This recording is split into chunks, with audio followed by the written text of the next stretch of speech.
성경의 인물들을 저희가 계속 보고 있는데요. 바나바를 봅니다. 지난주까지 저희가 바나바의 신앙적 강점 그리고 그가 이룬 일들에 대해서 좀 장점들을 봤어요. 좋은 면들을. 바나바는 안디옥 교회가 세워질 때 예루살렘에서 제자들에게 친히 파송받은 어쩌면 안디옥 교회에서 초청하여 드린 목회자입니다. 그리고 이 바나바는 목회에 굉장한 그런 달란트를 가지고 있었습니다. 이름이 위로자, 격려자라는 뜻이에요. 그것처럼 유대인과 이방인이 섞여져 있는 이 안디옥 교회를 잘 목양했고 이 안디옥 교회가 예루살렘 교회보다 더 크게 부흥했습니다. 그리고 그 안에서 인종과 이 피부색과 신분에 상관없이 예수 그리스도를 믿는 믿음 안에서 좋은 사역자들을 세워서 이 안디옥 교회를 잘 이끌어가고 있었죠. 특별히 우리가 잘 알고 있는 바울이요.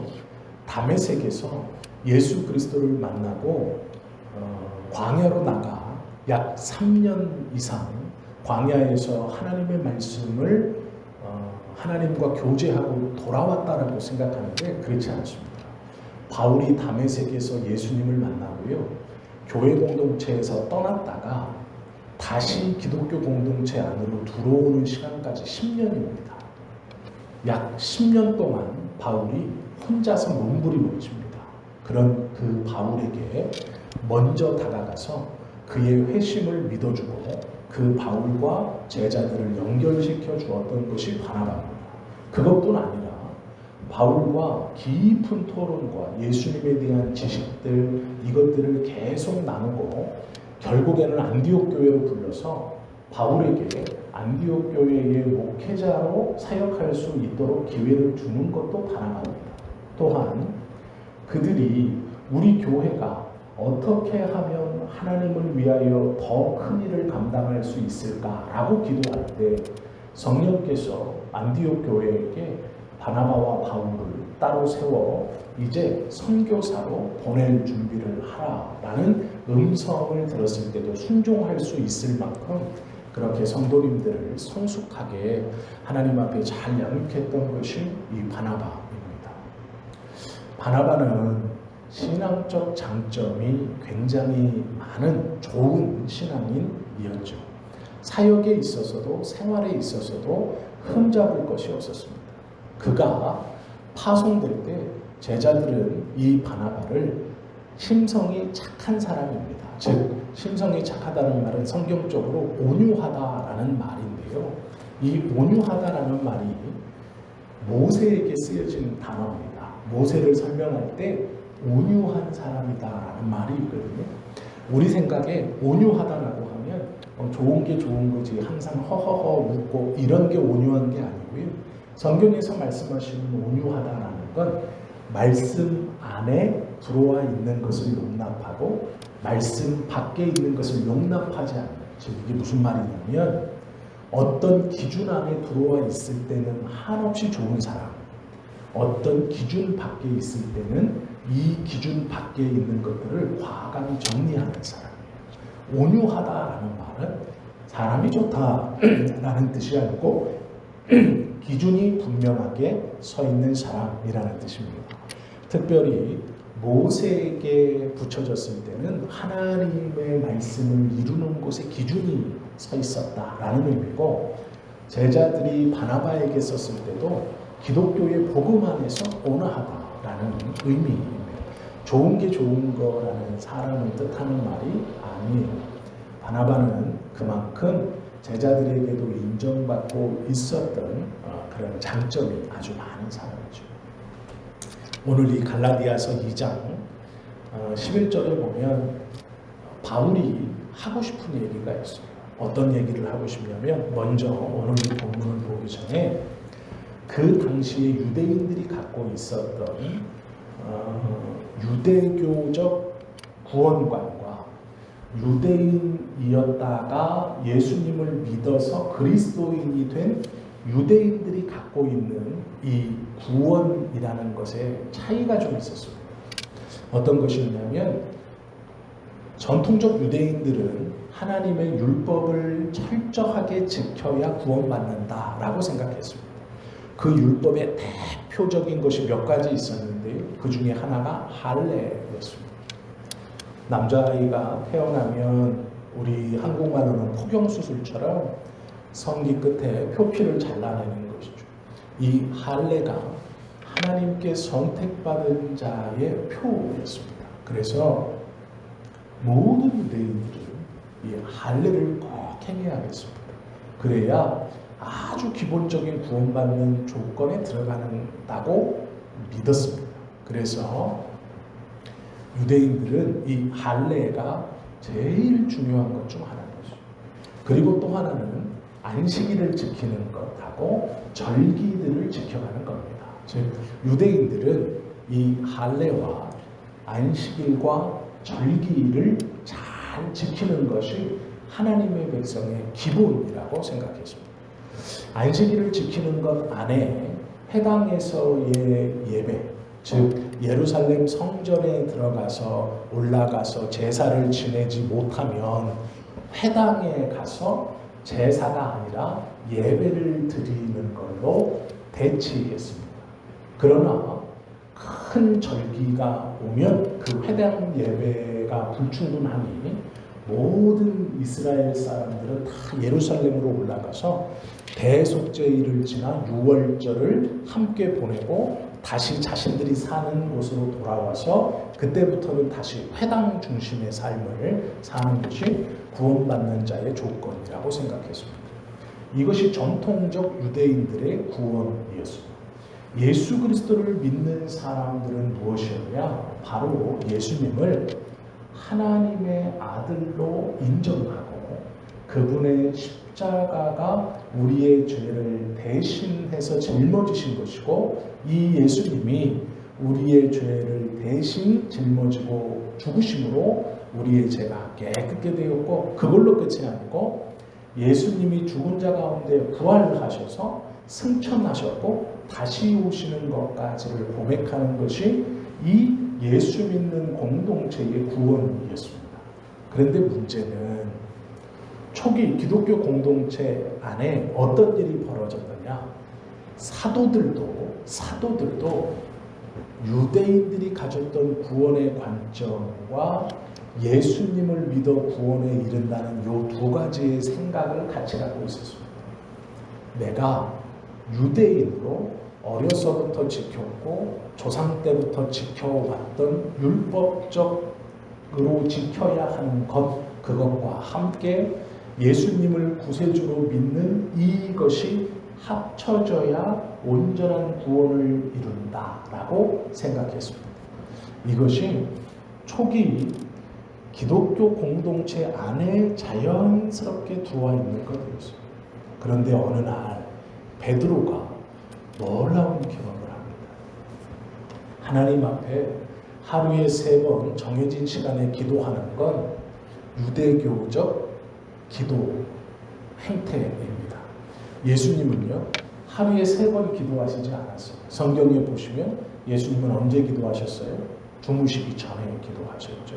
주무시기 전에 하루의 맨 마지막 주무시기 전에 산에 올라가셔서 기도하시고 새벽에 내려오셔서 이제 하루 일과를 시작하셨어요. 그런데 유대인들은 하루에 3번 하나님 앞에 기도했습니다.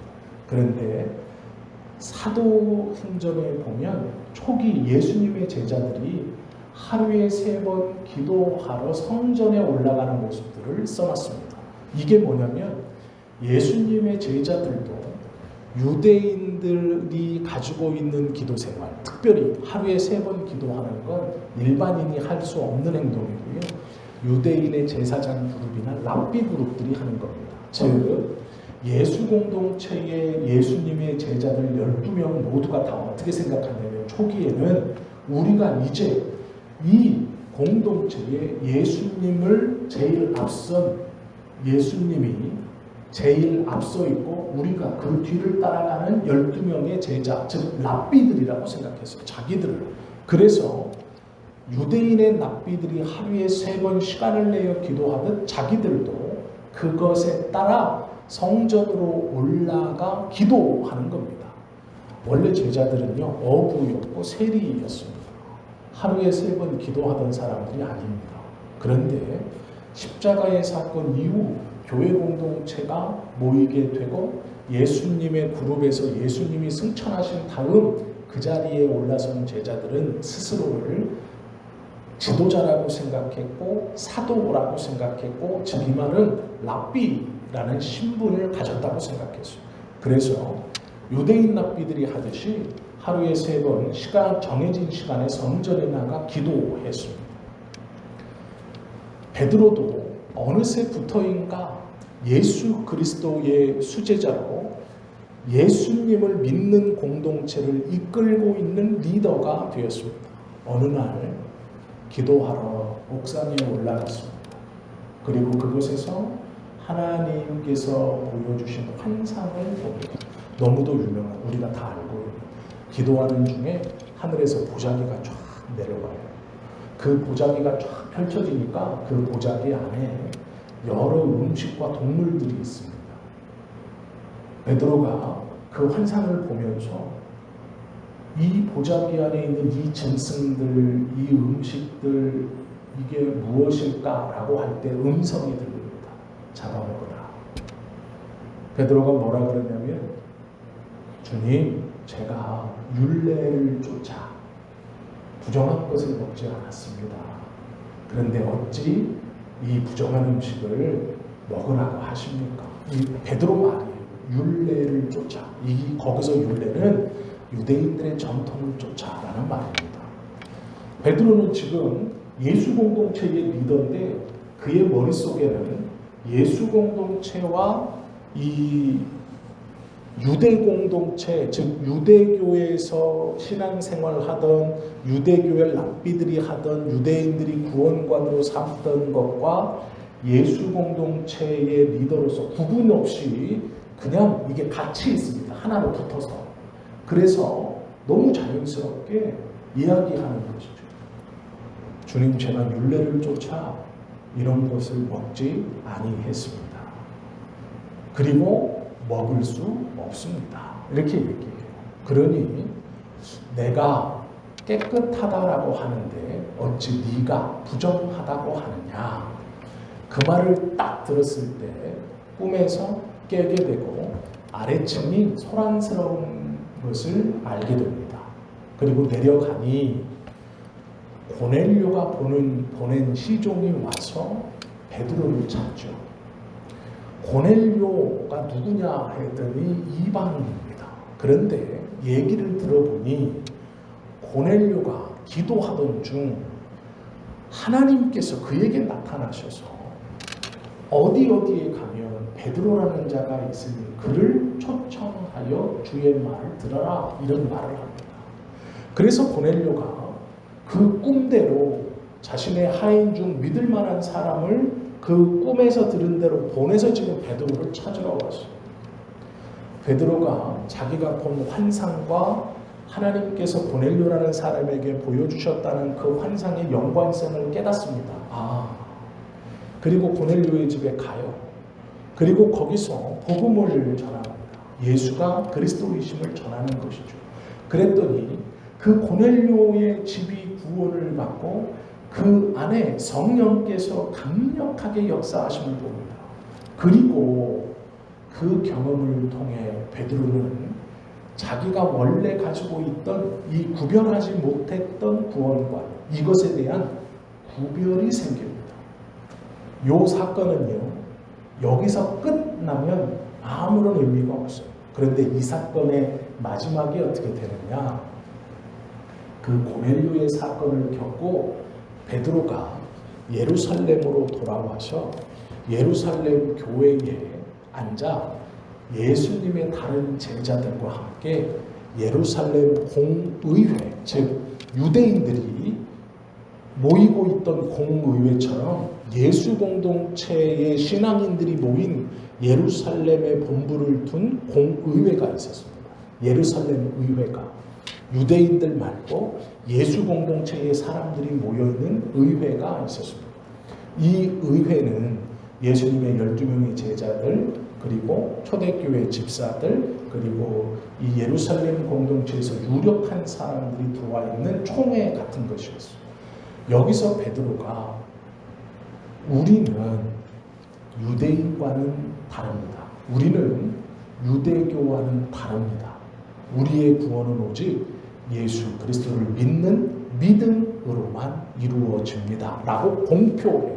즉 유대인들이 말하듯 할례를 받아야 하고 안식일을 지켜야 하고 절기를 잘 지켜야 최소한 이 세 가지를 행해야 구원받습니다. 구원의 최소 조건이 됩니다. 라고 이걸 다 버리고 아무 소용없습니다라고 선언하고 오직 구원은 예수 그리스도를 믿는 믿음으로만 이루어집니다라고 하는 선언을 요 고넬료 사건 이후에 예루살렘 총회가 모였을 때 베드로가 선언합니다.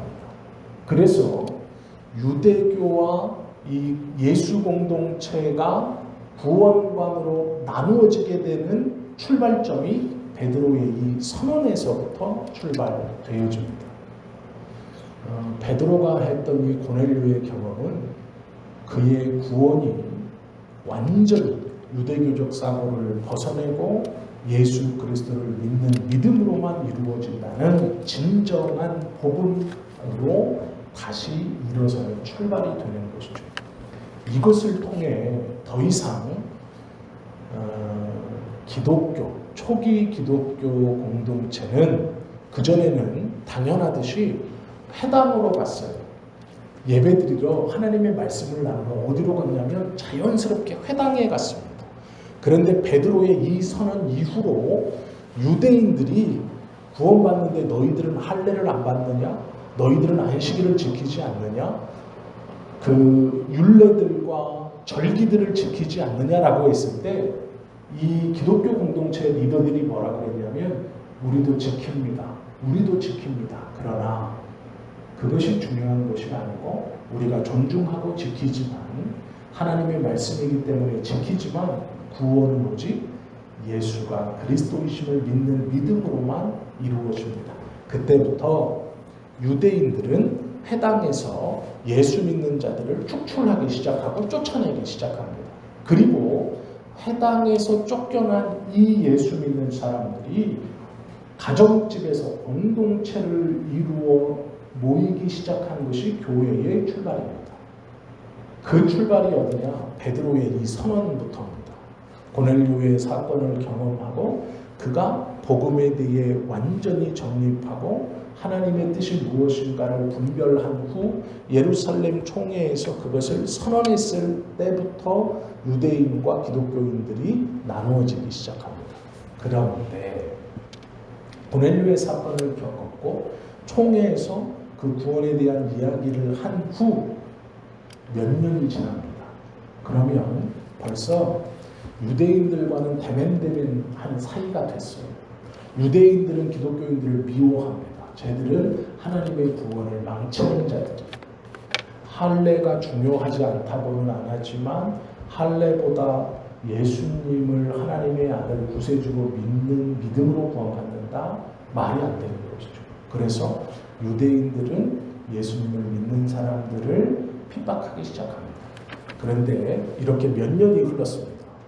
어느 날 베드로가 안디옥 교회를 방문합니다. 예루살렘 교회 다음으로 큰 안디옥 교회를 베드로가 방문하게 됩니다. 안디옥 교회 성도들은 기뻤습니다. 왜 그러냐면 예수님의 직접적인 제자이면서 그 제자 공동체의 최고의 직분이라고도 할 수 있고 베드로의 이 초기 기독교에서 베드로의 역사가 베드로가 기도한 후에 말씀을 전하면 성경에 기록대로 3,000명, 5,000명씩 유대인들이 가슴을 치면서 회개했다. 그만큼 베드로는 열정적인 설교자였습니다.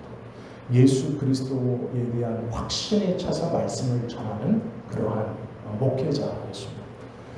그 유명한 사람이 안디옥 교회에 방문한 거예요. 그러니 안디옥 교회에서 얼마나 기뻤겠습니까? 그 교회의 성도들이 이 베드로를 융숭하게 대접합니다. 자, 이제 저녁 먹을 자리가 됐어요.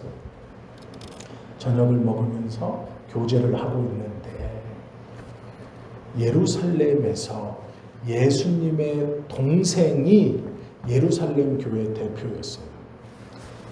예수님의 12명의 이 제자들 중에 예수님의 친동생은 원래 없었습니다. 12명의 사도들이 예수님을 쫓아다닐 때 예수님의 동생은 12명의 제자에 없어요. 그러나 예수님께서 돌아가신 다음에 예수님의 동생들이 자신의 형인 예수 그리스도를 구세주로 고백하고 초대교회의 이 초대교회 기독교 공동체의 제자들과 같은 리더가 됩니다. 자연스럽게 그렇게 되겠죠. 내 친형이에요. 내 친형이 예수님이에요. 그러면 사람들도 그 예수님의 친동생을 그냥 두겠습니까? 그냥 안 두죠. 어쩔 수 없어요. 그런데 예수님의 동생 중에 야고보라고 이름을 가진 동생이 있었습니다. 이 동생이 예루살렘 교회의 대표였어요. 그래서 예루살렘 교회를 원래 책임졌던 것이 베드로인데 베드로가 이 예루살렘에서만 있을 수 없고 여러 교회들을 순방하고 또 영향력이 커져서 예루살렘뿐 아니라 원래 자기 고향인 갈릴리 그리고 요 가운데 붙어 있는 사마리아 지역을 돌아다니면서 이제 복음을 전합니다. 그때 예루살렘 교회를 누가 받느냐? 예수님의 친동생인 야고보가 받는다는 거예요. 근데 문제는 예수님의 친동생이라는 이 파워가 무시할 수 없을 만한 파워입니다. 혈연으로 묶여 있으니까 예수님하고 야고보의 영향력이 예루살렘에서 막강합니다. 그런데 문제는 요 예루살렘 공동체는 말 그대로 예루살렘에 있어요. 잘 생각해 보셔야 돼요. 예루살렘의 안에 있는 교회, 그러면 예루살렘은 원래 유대교였습니다. 자, 그 안에 있는 교회, 예루살렘이라는 도시 안에 교회가 있습니다. 그러면 요 교회는 친유대적일까요? 반유대적일까요? 친유대적이에요. 왜냐? 반유대적이면 살아남을 수가 없어요. 이 유대인들 틈바구니 안에 있는 교회, 그런데 여기에 있는 교회가 친유대적이 되지 않으면 살아남을 수 없어요. 그냥 아주 쉽게 생각하시면 돼요.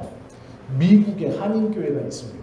그러면 이 한인교회가 반미를 합니다. 그럼 살아남을 수 있을까요? 살아남을 수 없어요. 친미가 돼야 그 교회 공동체를 유지해 갈 수 있어요. 미국이란 나라에 대해서 우호적이어야 돼요. 그들의 정책이나 그들의 정치나 그들의 문화나 그들의 무엇을 존중하면서 신앙을 지켜가야 지켜낼 수 있어요. 그렇지 않고 반미, 미국은 이것이 잘못되고 저것이 잘못됐다 하면 그 공동체가 버틸 수가 없습니다.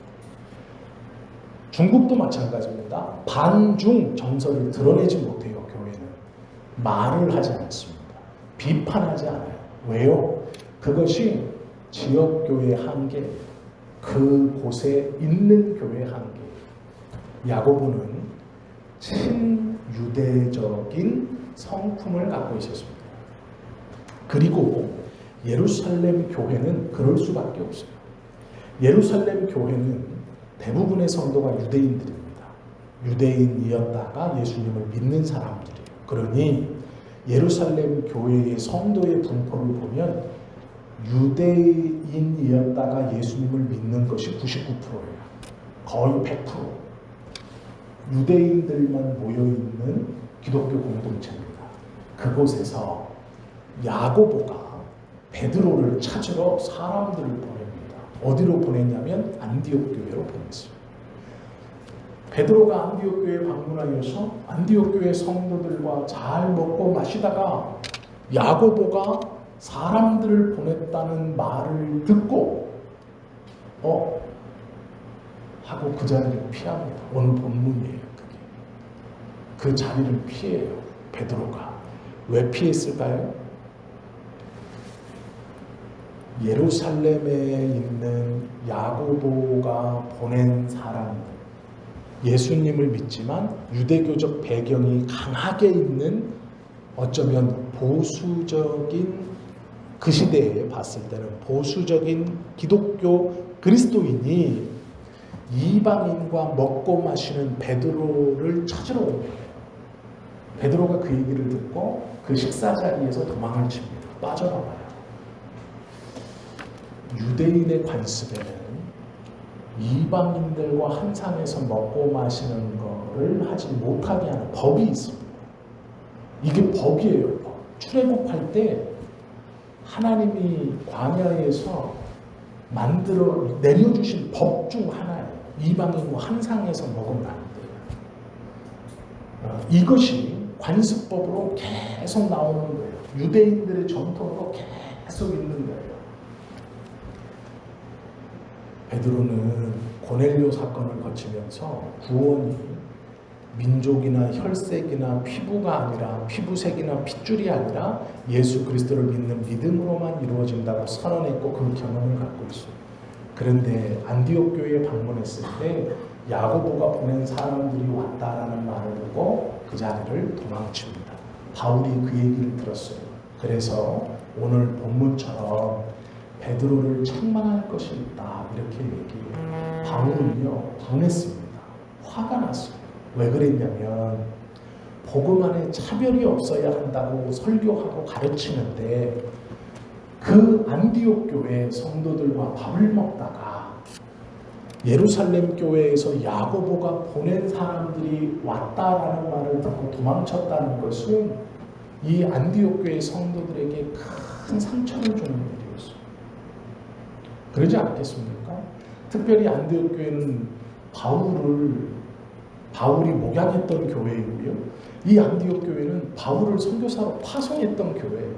이 안디옥 교회는 예루살렘 교회가 가뭄이 들어서 어려울 때 선교 헌금을 걷어서 예루살렘 교회를 크게 도와줬던 그런 교회예요. 그런데 그 교회 성도들하고 밥 먹다가 도망쳐버려요. 그러니 바울이 화가 나죠. 이건 복음 안에서 있을 수 없는 일이다 라고 말하는 것이죠. 그 밥을 먹을 때 우리가 그 앞에 줄을 칭찬했던 바나바의 이름이 등장합니다. 바나바는 안디옥 교회 담임이었어요. 자기가 담임하던 교회, 그 교회 베드로가 와요. 그러니 직접적으로 마중을 나가서 그 식사 자리에 같이 있었습니다. 그런데 놀랍게도요. 베드로가 야고보가 보낸 사람들이 왔다라는 말을 듣고 그 식사 자리에서 이렇게 도망치는데 베드로가 도망가니까 바나바가 따라서 도망가요. 그럼 안디옥 교회 성도들의 마음이 어땠을까요? 쉽게 말하면 우리가 이제 미국에 있는 한인교회예요. 여기가 이제 미국입니다. 자, 이제 한인들이 모여 있어요. 그런데 미국인 목사가 왔어요. 그래서 우리하고 밥을 먹어요. 우리하고 밥을 막 먹어 맛있게 먹고 있는데 미국인 어떤 목사가 보낸 누가 온다니까 이 미국인 목사가 당황하면서 아유 미안합니다. 쑥 나가버리는 거예요. 밥 먹다 말고. 왜 그러지? 그런데 문제는 우리 교회 담임 목사도 쫓아나가요. 이게 뭐야? 그 성도들만 나온 거예요. 밥 먹다 말고. 이게 뭐지? 이런 일이 벌어졌어요. 그런데 오늘 본문 13절에 보시면 남은 유대인들도 그와 같이 외식함으로, 즉 베드로의 행위를 외식이라고 본 거예요. 마음과 행동이 다른 것을 외식이에요. 예수님을 믿는 믿음으로만 구원받습니다. 자, 이 구원의 선언, 내가 그리스도인이 되었다. 이거 우리의 일상생활에서 늘상 벌어져요. 잘 보세요. 저는 목사라는 직분을 갖고 살아갑니다. 그런데 만나는 사람들이 다 신앙을 갖고 있는 사람들이 아니에요. 제가 오토바이를 탈 때는 제가 목사인 걸 아는 사람도 있지만 목사인 걸 모르는 사람도 있어요. 그런데 이런 겁니다. 베드로의 입장에서 내가 사도이기도 하고 예수님의 제자이기도 하지만 자기의 근본, 나는 유대인으로 살아왔어요. 나는 유대인이에요. 말 그대로 유대인. 유대인인데 예수님을 믿는 사람. 유대인인데 예수님을 전하는 사람이에요. 그래서 교회에, 안디옥 교회에 예수님을 전하는 사역자로 가서 교제하고 있었어요. 그런데 순간 야고보가 보냈다는 사람들이 도착했습니다라는 말을 듣자 내가 사도로 이 자리에 앉아있는다는 것을 망각하고 유대인인데 원래 가지고 있었던 아주 자기의 근본이라고 생각하는 내가 유대인인데 이방인과 함께 밥 먹는 게 트집 잡히지 않을까라고 해서 피해요. 사도로 그 자리에 있어서 밥을 먹고 있는 건데 순간 그걸 잃어버리고 원래 가지고 있었던 유대인인데 라는 것으로 도망쳐요. 놀라운 건 바나바도 똑같아요. 거기에 있던 대부분의 유대인들이 이 베드로의 이 행동 속에서 순간 내가 유대인이지 하고 내가 지금 예수님을 믿어 예수 공동체 안에 교제하고 있지라는 생각을 잃어버리고 좀 믿는 자라는 걸 잃어버리고 원래 내가 유대인이지 하고 그 자리를 다 빠져나와요. 그걸 외식이라고 불러요. 그런데 문제는 그 교회를 목양했던 바나바도 똑같이 행동하고 있어요. 내가 유대인이지, 내가 레위인이지, 이방인과 이렇게 밥 먹고 교제하고 한 상에 먹으면 안 되지. 순간 안디옥 교회를 자기가 담임했었잖아요. 자기의 사역지였어요. 하나님이 보내시고. 그런데 잊어버려요. 내가 지금 이 이방인들이 누구인가를 잃어버려요. 이거 안디옥 교회 성도들이거든요. 이 사람들과 내가 무엇으로 앉아있는지를 잃어버리고 자기가 본성처럼 갖고 있던 유대인이지라는 생각이 모든 걸 잊게 만들고 그 자리를 도망치게 만들어요. 바울은 이걸 책망한다 그래요. 책망하려고 합니다. 왜요? 그건 외식이기 때문에. 우리가 아버지라는 신분, 직장에서 어떤 직책, 친구들 만나면 어떤 것, 교회 공동체에서 가진 직분과 내 삶이 하나님의 은혜 아래 있다는 고백 아래 살아가죠. 그런데요, 정신 못 차리면 이렇게 돼요. 순간 내가 어떠한 삶 속에 살아가는가, 즉 하나님의 인도와 하나님의 주권 아래에 살아간다는 걸 순간 망각하고 원래 내가 가지고 있다고 생각하는 한국인 여성으로, 엄마로 내가 원래 가지고 있다고 생각하는 이 직장에서의 내 위치, 이곳에서의 내 뭘로 확 돌아가 버려요. 그래서 믿는 자라는 걸 잃어버려요. 그걸 외식이라고 해요. 바나바도 베드로가 놀라서 나가자 바나바도 똑같이 놀라서 나가요. 그런데 그 자리가 어떤 자리인데요? 안디옥 교회 성도들과 밥 먹는 거예요. 베드로가 유대인으로 여겨온 게 아니잖아요. 베드로는 예수 그리스도의 사도로 이곳에 온 거예요. 그런데 순간 야고보가 보낸 사람들, 이 사람들 유대인이지만 예수님을 믿는 사람들이에요. 그런데 보수적이겠죠. 그 사람들이 왔다는 얘기를 듣고 당황하자 자기가 왜 있는지를 잃어버리고 그 자리를 떠나요. 본성이 자기 안에 내재해 있던 그 불안이, 자기 안에 심기워져 있던 무엇이 튀어나오는 것, 입으로 말하는 것과 마음에 품고 있는 이 본성이 부딪혔고 순간 잊어버렸어요. 그리고 나가는 거예요. 바나바도 나가요. 바울은 이걸 책망한대요. 잘 생각해 보세요. 우리도 이렇게 살아가는 순간이 있어요. 순간순간. 우리도 모르게 정신 차리지 않으면 우리도 순간 내 악한 본성이 나도 모르는 사이에 튀어나와요. 예수님을 믿는다라는 것을 잃어버리고 예수님이 내 삶을 인도하시고 내가 그리스도의 은혜 아래 이 자리에 있고 오늘을 살아가고 내 가정, 직장, 이 교우관계, 이 믿지 않는 사람들과의 관계 속에서도 그리스도가 역사하신다는 것을 순간 잊어버려요. 내 속에 있는 원래 내 것이라고 생각한 그것이 툭 튀어나와요.